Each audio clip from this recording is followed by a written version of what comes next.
இன்றைய தலைப்பு piece with the Lord. தேவனோடு நாம் சமாதானமாக இருத்தல். Peace with the Lord.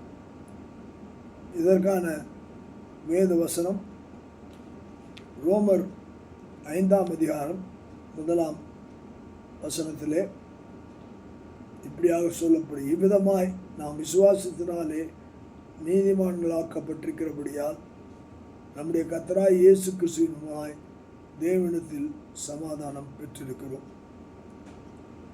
Romans 5:1 says, therefore being justified by faith we have peace with God through Lord Jesus Christ. நாம் முதலாவது விசுவாசித்தோம். தேவனை விசுவாசித்ததினால் நாம் தேவனுடைய நீதியை பெற்றுக்கொண்டோம். உலக நீதியிலிருந்து நாம் விலகி தேவ நீதிக்குள்ளாய் நாம் வந்தோம். அதனுடைய பலன் இயேசு கிறிஸ்து வார்த்தை நமக்குள்ளாய் செயல்பட ஆரம்பித்தது. இயேசு கிறிஸ்துவின் வார்த்தை செயல்பட்டதினாலே நம்முடைய வாழ்க்கையிலே ஒவ்வொரு பகுதியிலும் நாம் வெற்றி அடைகிறவளாய் கர்த்தர் நம்மை மாற்றினார்.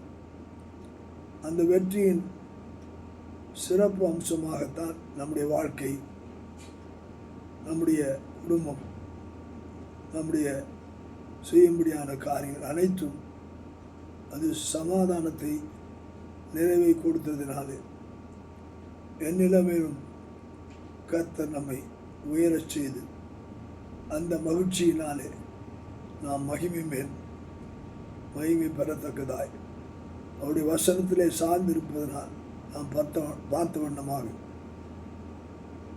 கொடியானது திராட்சை செடியிலே நிலைத்திருக்கும் போது அது நல்ல சுவையான திராட்சை செடியை கனிகளை கொடுக்கிற மாதிரி நாமும் வாழ்க்கையிலே ஆசீர்வாதத்தை பெற்றுக்கொள்வோம். கர்த்தர் நம்மை ஆசீர்வதிப்பாராக. ஆமென்.